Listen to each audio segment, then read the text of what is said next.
Have you ever been alone in a place where you felt like you weren't really alone? That's exactly what happened to me that night. The day was over, the office was empty, and all I needed was to finish one last report. But then, the lights started to flicker. The elevator moved by itself. I heard footsteps, but there was no one there. What happened that night changed my life forever. And if I tell you, I'm sure you'll never look at your workplace the same way again. But before continuing, do you have the courage to listen to this story until the end? So subscribe to the channel, turn on notifications, and tell me in the comments, have you ever experienced something like this? Because I lived, and now you will know what I saw. The clock said 11:47 p.m. when I last looked at the computer screen. The absolute silence of the office was only interrupted by the distant hum of fluorescent lamps and the sound of the keys that I still pressed from time to time, trying to finish the last report. I've always been the type of person who prefers to work late. The environment was calmer, with no interruptions, no annoying phone calls, or colleagues asking unnecessary questions. Just me, my computer, and that comforting silence. At least, that's what I thought. Most of my colleagues had already left hours ago. The accounting department was on the other side of the floor, and the cleaning staff rarely stopped by this late. I knew I was completely alone, or should be. Outside, the city continued its normal rhythm. The distant sound of horns, sirens, and the muffled murmur of nightlife contrasted with the stillness inside the building. The large windows reflected the interior of the office, and for a moment I saw my own reflection looking back at me. But then, something changed. I'm not the type of person who is easily impressed, but I swear that for a second, something in the glass seemed different, as if there was someone else there. As if my silhouette wasn't the only one projected on that surface. I took a deep breath, convincing myself that I was just tired. Maybe it was the light from the computer screen, maybe a fleeting reflection from a street light. I went back to work, trying to ignore the nagging feeling that was beginning to build in the back of my mind. But that night was far from a night like any other. And I still didn't know what was about to happen. The office had always been a quiet place at night, but that morning the silence felt wrong. It wasn't just the absence of sound. It was the kind of silence that felt heavy in the air, that made your ears ring and your breathing seem louder than it should be. Every click on the keyboard echoed like a gunshot. The creaking of my chair as I moved sounded like a muffled scream. Even the faint noise of the air conditioning seemed to have disappeared, as if the building was holding its breath. I looked around. The rows of tables were empty, but for some reason, I had the feeling I wasn't alone. I shook my head, trying to shake that silly thought away. It was just tiredness, as always, but still an uneasiness took over my chest. It was then that I noticed something even stranger. The clock on the wall, that old analog clock, had stopped. The hands were frozen at 23:47. I frowned. I was sure. It had been at least 10 minutes since I last looked at him. I took out my cell phone to check the time and felt a chill run up my spine. 47 p.m.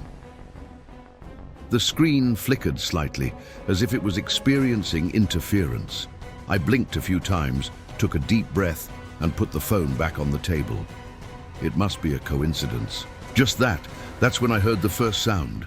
A whisper. Low, slurred, coming from somewhere between the office desks. My heart raced. I held my breath, trying to hear better, but the silence returned even heavier than before. I swallowed hard and gave a nervous laugh. Maybe it was my imagination. Maybe I was so tired that my brain was playing tricks, or maybe I wasn't really alone. I tried to ignore the whisper. I convinced myself it was just the sound of the building, perhaps the wind blowing through the cracks in the windows or some noise from the lower floors. But the truth is, my body didn't believe it. My heart was still racing and my skin tingled with that uncomfortable feeling of being watched. I took a deep breath and tried to get back to work. But a few minutes later, another sound made me stop. Ding! The elevator.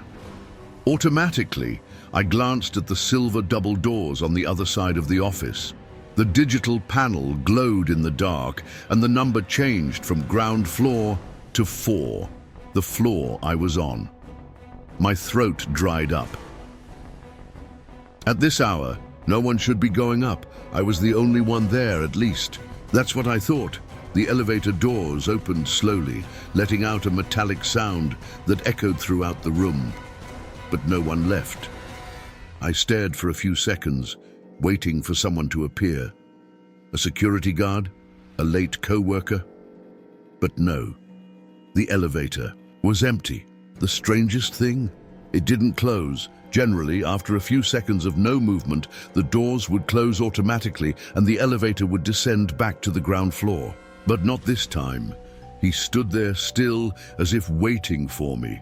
At this point, a shiver was running up and down my spine. I didn't want to get up.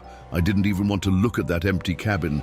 But something inside me, something instinctive, said that if I didn't do anything, if I simply ignored it, something worse could happen. I got up slowly, trying not to make any noise. My heart hammered in my chest as I took a few tentative steps toward the elevator. When I got close enough to see inside the cabin, I noticed something that made my stomach turn. The mirror at the back, the one that had always been there, now reflected. Something that shouldn't be there. Behind me, at the entrance to the office, there was a shadow, and she was moving. My body froze. The reflection in the elevator mirror showed something impossible. A tall, distorted shadow hovered at the office. Entrance, motionless but with an almost palpable presence. My heart was beating so hard that it seemed to echo through the empty hallways. I turned around automatically, sweat running cold down the back of my neck. But there was nothing there. Just the dim light of the room, dimly lit by the monitors in standby mode. I looked in the elevator mirror again. The shadow was gone. Every fiber of my being screamed at me to get out of there. But before I could move, the elevator closed its doors abruptly, emitting a metallic creak, and began to descend on its own, without anyone calling him. The silence that followed was even more disturbing.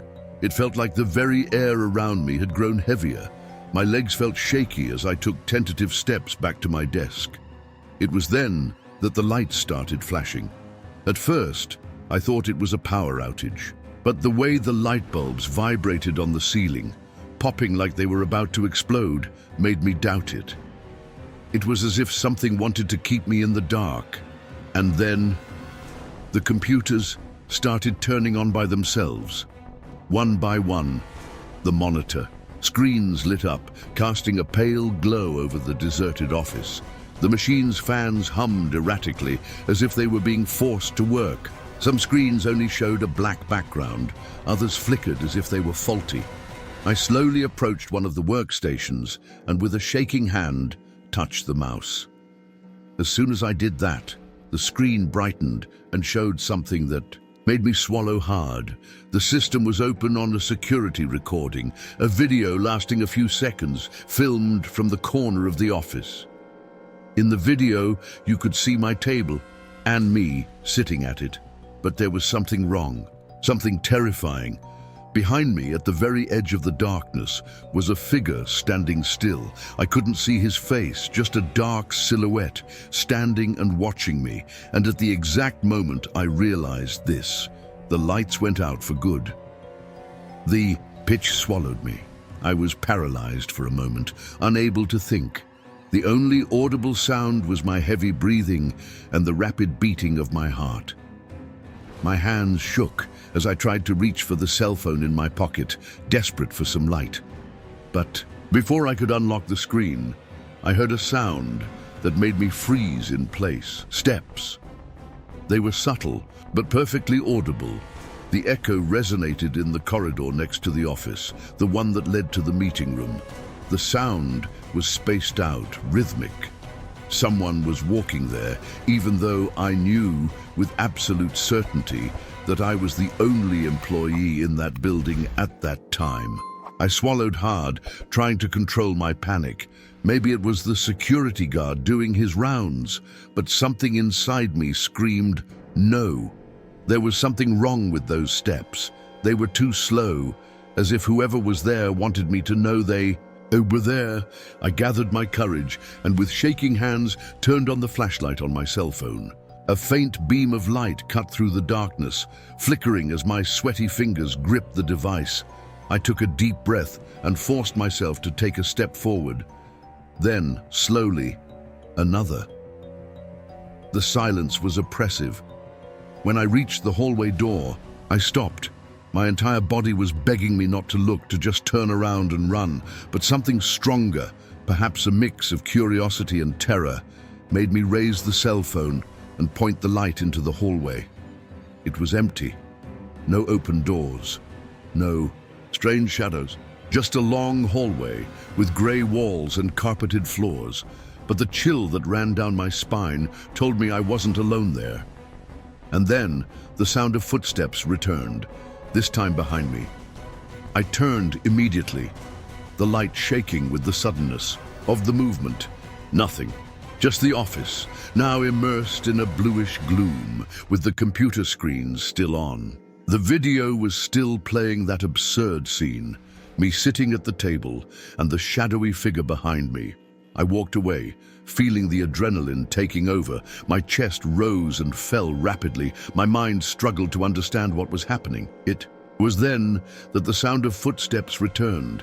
But this time, running towards me, the sound of shoes clicking against the carpet filled the space, coming from down the hall. The air around me seemed to grow heavy, thick, as if something invisible was about to grab me. Without thinking, I turned and ran. But when I got to the door to leave the office, it didn't open. I pulled the handle with all my might.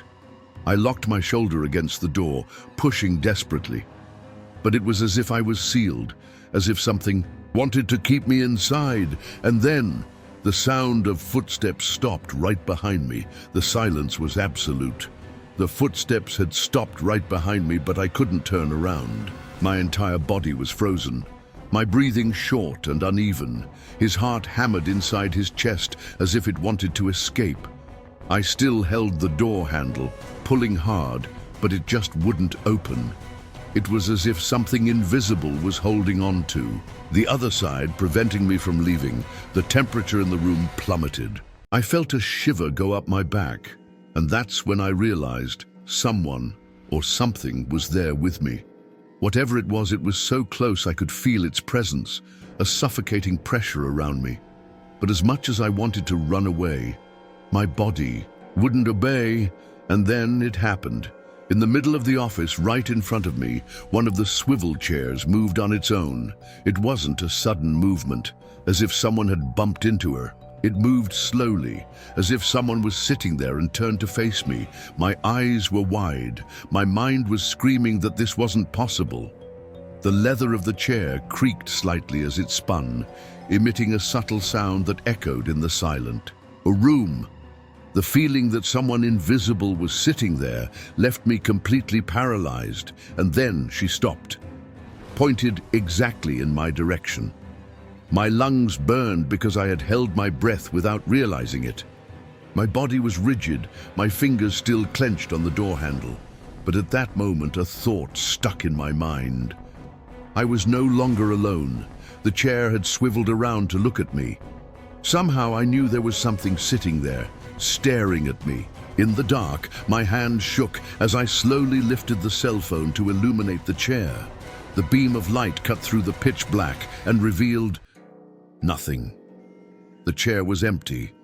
But then she moved again, this time faster, turning sharply as if someone had just gotten up from there. A strange sound echoed through the office, a low, guttural sound, something that made me shiver from head to toe. I didn't want to be there anymore. My legs finally responded, and I took a step back, feeling panic take over. But before I could do anything, I heard an even worse sound. Right next to me, my own desk chair creaked. I swallowed hard. My mind refused reality. I hadn't touched it. So, who moved? The cold around me became more intense, as if something had approached me. I could feel an invisible pressure on my shoulders, a presence watching me closely. That's when, in the reflection of my computer monitor, I saw it. A dark shadow right behind me, my vision blurred. Absolute terror overwhelmed me, and then the whisper came, low, almost unintelligible. But I heard clearly, "You shouldn't be here." It was enough. I screamed and threw myself against the door with all my might. This time, she opened it. I threw myself out of the office, tripping and almost falling to the floor in the hallway. Behind me, the chairs began to turn on their own, one by one, as if something invisible was rising from each one.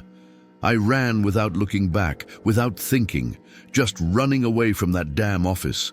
But at the exact moment I reached the elevator and desperately pressed the button, my cell phone vibrated. A new notification on the screen. It was the security camera, and the message said, "Motion detected inside the office." The recording started playing by itself, and what I saw, I will never forget. My fingers shook as I kept pressing the button over and over, as if that would make the machine move faster. My chest rose and fell uncontrollably, trying to pull air into my lungs. But the terror was still there, squeezing my throat like invisible hands. Behind me, in the office hallway, the chairs were still spinning on their own, one by one, in a disturbingly synchronized rhythm. It was as if someone, or something, was rising from each of them. The elevator finally beeped. The doors started to open, but before I could enter, I heard voices, casualties, murmured, coming from the meeting room, the same room that should be locked. My skin instantly crawled. It was a collective whisper, as if several people were talking at once, but none of the words made sense. The sound was muffled, as if they were underwater. My instincts screamed for me to get in the elevator and get out of there as quickly as possible. But, against all logic, I looked away. The glass door to the meeting room was ajar. The light inside flickered dimly, casting strange shadows on the walls. But what really froze me in place was what I saw through the crack in the door. There were shadows sitting around the meeting table. Human shadows. But there was no one there. The whispers continued, uninterrupted, like a choir of invisible voices, discussing something that was not meant to be heard. My hands were sweaty, my heart was thundering in my chest. But then they realized I was listening. The murmur stopped. Instantly, the silence was absolute, suffocating. And then all the shadows turned their heads to me at the same time. I ran. In a desperate movement, I threw myself into the elevator and pressed the button for the ground floor repeatedly, as if my life depended on it, and it depended. The doors started to close, and at the last second, before they closed completely, a dark, elongated hand appeared from the meeting room and touched the glass of the door. She was thin, deformed, not human, and in the fogged glass of the elevator door, I saw the reflection of something behind me. The elevator started to descend, but I already knew I was no longer alone. The elevator descended. The dashboard light blinked weakly, as if it had a bad connection. My chest rose and fell with uneven breaths, and I felt my heart pounding so hard it hurt, but nothing. Nothing compared to the absolute terror that gripped me when I saw that reflection. Something was behind me. At first it was just a dark figure, a shadow, without an exact shape. But then she moved. My hands shook at my sides. Cold sweat ran down the back of my neck. I wanted to look back. I wanted to make sure I wasn't imagining things, but fear kept me trapped. The elevator was small, and the stainless steel walls reflected everything. I didn't need to turn around. Just look at the frosted glass of the door. And that's what I did. With my eyes wide and my body tense, my vision focused on the reflection in front of me. The shadow was there. She was tall, thin, and wrong. It had no face, just a dark, distorted silhouette, as if the darkness itself had taken human form. She wasn't standing still, she was getting closer. The elevator continued to descend, but it seemed as if time had slowed down, as if each second dragged on forever. My breathing became short, my eyes burned, fear was suffocating me, and then the light went out completely. For a second, everything was absolute darkness, and in that total darkness, I felt an icy breath on my neck. It was no ordinary wind. It was as if something was breathing behind me. The light came back, and the shadow was now at my side, so close that if I reached out my hand, I could touch it, or she could touch me first. My body locked up. I wanted to run, I wanted to scream, but I couldn't move. It was as if something invisible was holding me there, forcing me to face it. The elevator jerked. The lights flickered frantically, as if the electricity was failing, and it was then that the shadow turned its face towards me. There were no eyes. There was no mouth. Just a black, endless void. But even without features, I knew it was looking at me. And in some inexplicable way, I felt myself smiling. The elevator door opened. Without thinking twice, I ran outside. But before leaving completely, I took one last look back. The elevator was empty. The shadow had disappeared. But something told me that it wasn't over. My footsteps echoed on the cold floor as I tried to move away from the elevator. My heart was pounding in my chest, and my hands were damp with sweat. I still felt the presence of that shadow, as if it had clung to me, watching me from some dark corner of the office. The early morning silence weighed heavily on the environment, but a new detail made me even more uneasy. The faint glow of a lit monitor in the back of the office. My desk was in the corner of the room, away from the large glass windows. But now, right in the middle of the space, a screen flickered, projecting a bluish light that seemed to blend into the surrounding darkness. I knew no one else was there. Nobody had touched that computer, and yet there he was, connected and with an open file. I swallowed hard. I didn't want to get any closer, but my feet moved on their own. My body seemed to be guided by an invisible force, as if there was something calling me, pulling me. When I got closer, I saw that the open document was an unnamed text file. The screen flickered for a moment. The file didn't appear to contain anything other than a white background, until a line of text began to appear. "You are not alone." My eyes widened. The text had not been typed by me. There was no one there, but the letters appeared on their own, as if an invisible hand were typing before my eyes. I took a step away. The monitor flickered, and another sentence appeared on the screen. "Why did you look back?" My breathing hitched. My lips parted, but no words came out. I felt a shiver run down my spine, and a tingling took over the back of my neck. My instinct screamed at me not to turn around. But then, the sound of pressing keys began to echo throughout the office. It was as if someone was typing quickly, but I didn't see anyone touching the keyboard. The file continued to be populated. "He's looking." My vision started to blur. My chest rose and fell in despair. Whatever it was, it knew I was there. And then the keyboard stopped. Silence returned. The cursor flashed on the screen. For a moment, I thought it was over. But then one last sentence appeared. This time it was different. The words came out all at once, as if someone had pressed enter after typing them, and the sentence made me freeze. "Behind you." My skin felt cold, my legs became weak, and that's when I heard it. One breath low, weak, almost imperceptible, but close, very close, behind me. In that instant, I knew I was no longer alone, and if I turned around, I would see something I would never forget. My body was paralyzed. The heat from the monitor illuminated my skin, but I felt cold inside. Sweat was pouring down my forehead, and my mind was struggling to process what had just happened. The last message typed in the file was still shining on the screen.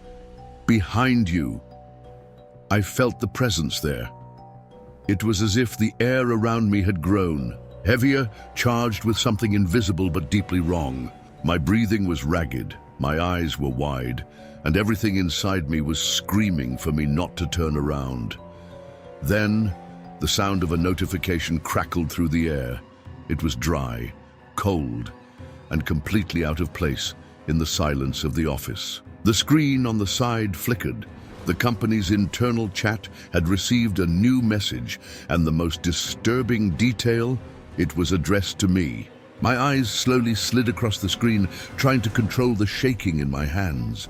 I clicked on the chat icon, my heart beating so hard that it seemed to echo throughout the room. The message was there. "You see me?" I widened my eyes.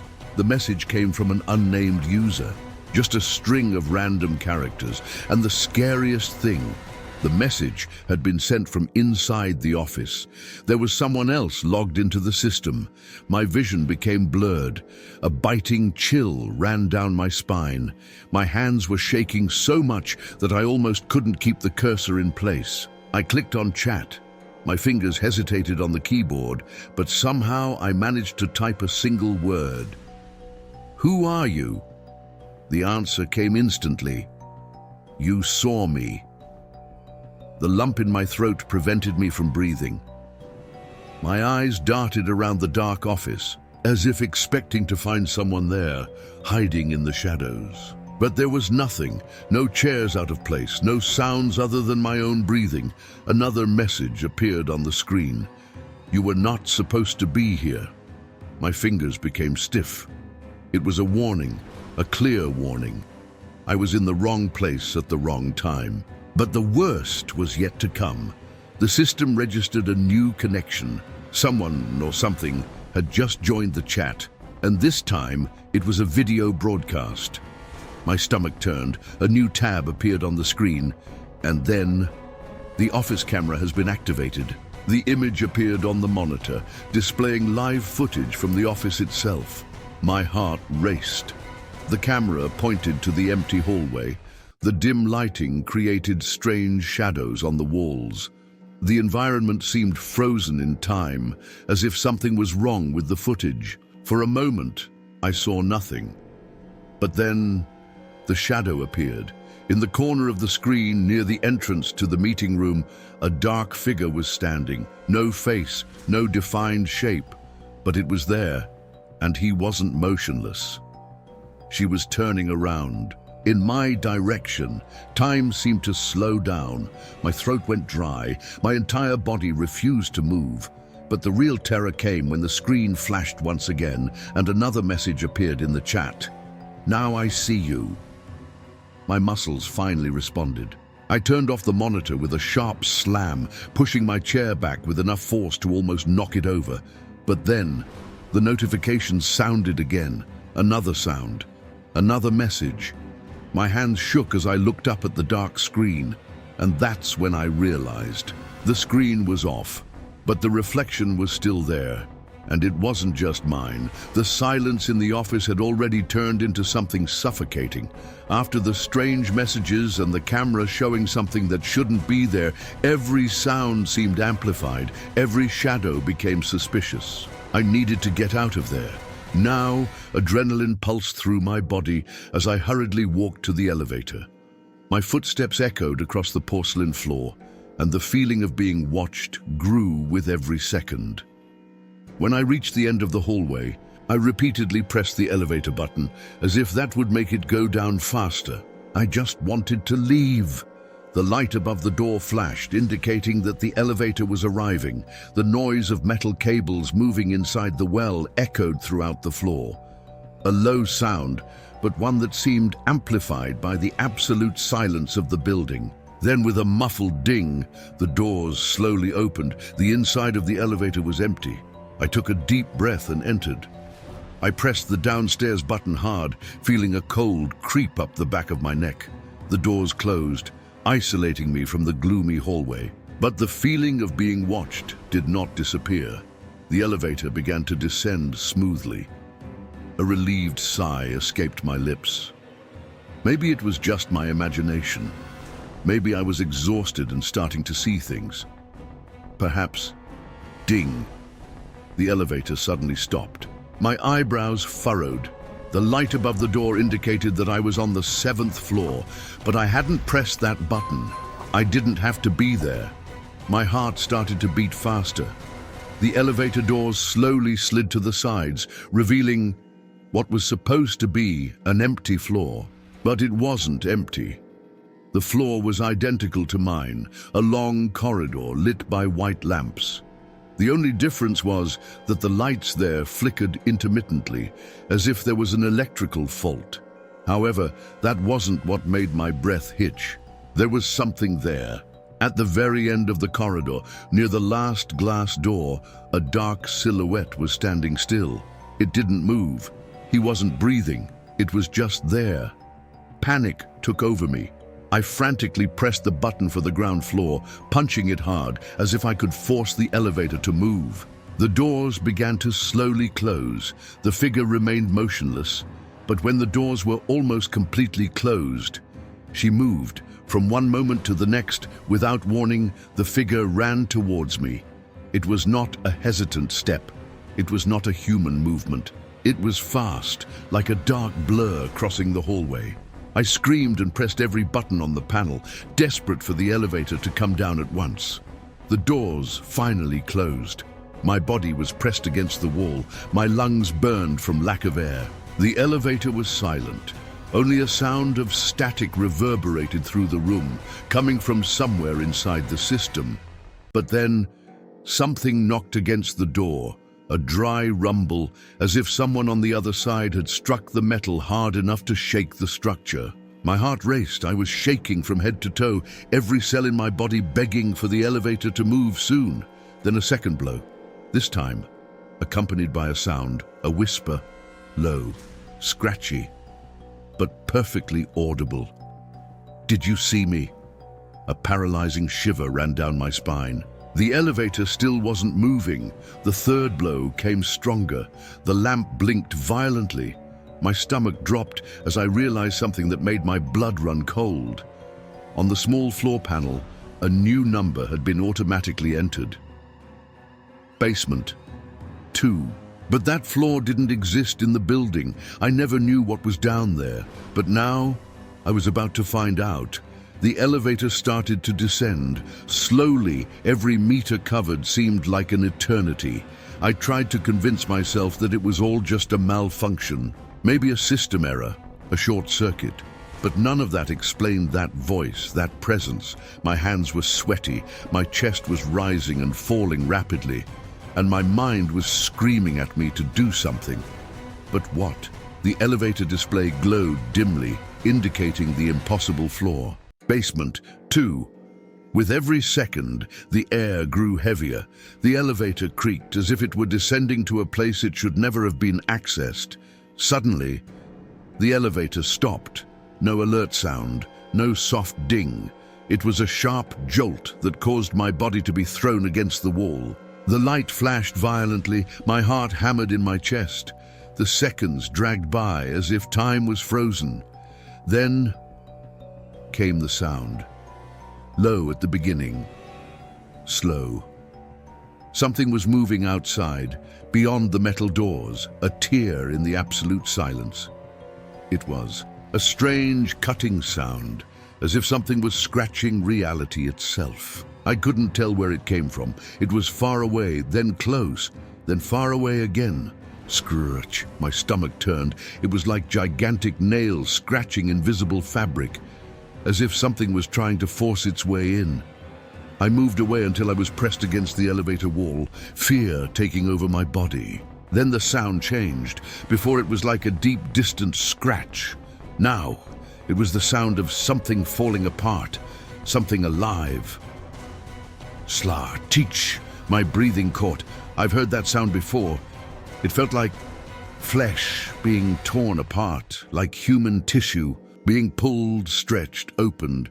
My hands were shaking so much that I almost couldn't reach my phone in my pocket. I tried turning on the flashlight, but the screen flickered before turning off completely. The battery was full a few minutes ago. I started hyperventilating. My gaze slowly moved to the small space between the metal doors.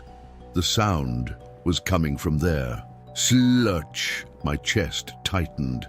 There was a shadow there, but it wasn't a reflection.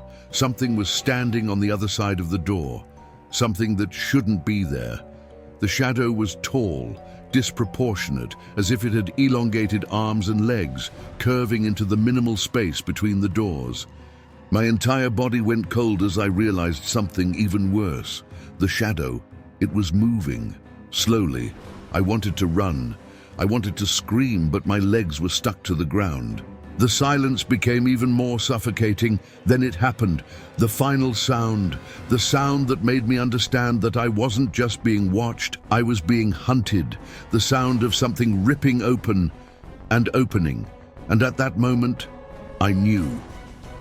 If the elevator doors opened, I would never get out of there. I was there, standing still, feeling the sweat running down my back as I stared at the tiny space between the elevator doors.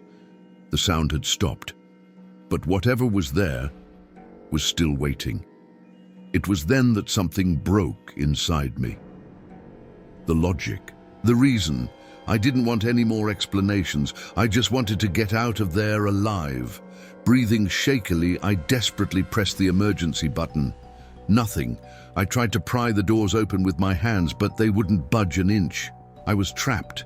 In the midst of my panic, I remembered the office phone, the old landline that was on my desk. It was an automatic reflex. Something in me was looking for any semblance of normality, something familiar that could take me away from this madness. And then it occurred to me, the files. The computer screen had turned on by itself before.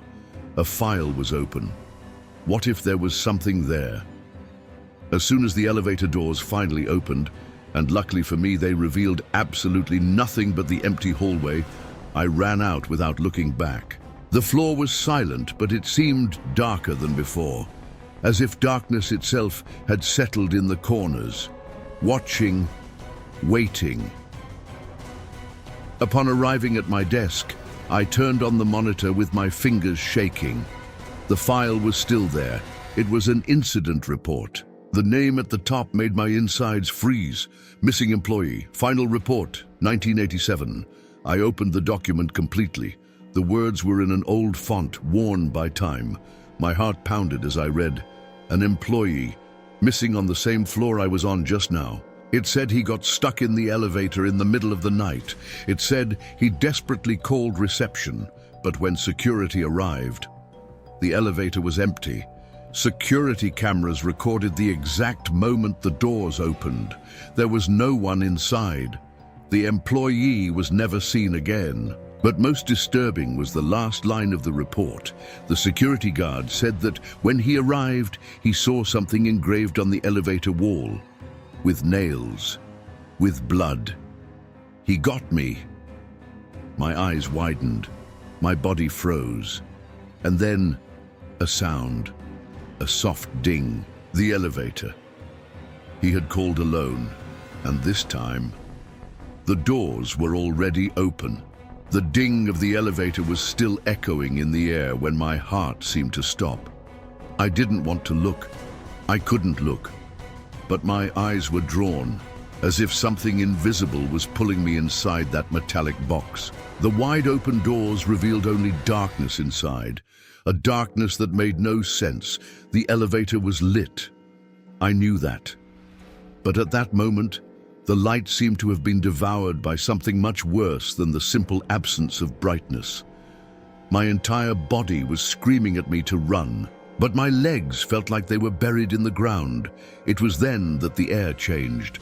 The office, until then stuffy and motionless, turned cold. A damp, biting cold that crept across my skin like invisible hands. And then came the sound. One breath. Low, slow, deep, and it came from inside the elevator. My chest tightened, but the most terrible thing, the thing that made my stomach drop and my mind scream in pure horror, that's when the breathing stopped, because that only meant one thing. Whatever was there, it knew I was looking, and he knew I was scared. I don't know how long I sat there, paralyzed, trying to convince myself that it was just my mind playing tricks. until I heard it. One step, inside the elevator, then another. Something was coming towards me, and then I saw it. One hand, pale, bony, with fingers too long to be human. She slowly stepped out of the darkness and grabbed the doorframe, as if something was crawling out. It was enough for instinct to take control. I ran around the office, knocking over chairs, kicking tables without caring about anything other than getting out of there. Behind me, the sound of footsteps increased, quick, out of step, as if something giant was moving the wrong way. The hallway seemed endless. Lights flickered, shadows moved on the walls. My lungs burned. I needed to get out of there. That's when I saw the emergency exit. I grabbed the handle with all my strength and turned it. The door opened with a bang. I threw myself down the stairs, stumbling, almost rolling, but I didn't stop. Neither did the sound behind me. But then, silence. A silence so absolute that it seemed to pierce my ears. I dragged myself downstairs, panting, trying to find breath. The night security guard looked at me like I was crazy. I tried to explain, but when I looked back, the hallway was empty. The elevator closed, and no evidence that anything happened. But I know it was there, and it still is. Waiting. My eyes were still fixed on the empty hallway. The elevator was closed, the lights glowed normally, and the office looked the same as before. But I knew it wasn't. My entire body was still shaking. My heart was pounding so hard in my chest that I could feel it in my throat. The security guard looked at me with a mixture of concern and disbelief. "Are you well?" he asked, frowning. I opened my mouth to respond, but what could I say? That something chased me, that I saw a hand coming out of the elevator, that I heard footsteps where there was no one. I knew no one would believe it, so I just nodded, trying to control my breathing. I left the building that night, but something stayed with me, the feeling that that thing was still there, that at any moment if I came back, I could see her again, and maybe next time she wouldn't let me leave.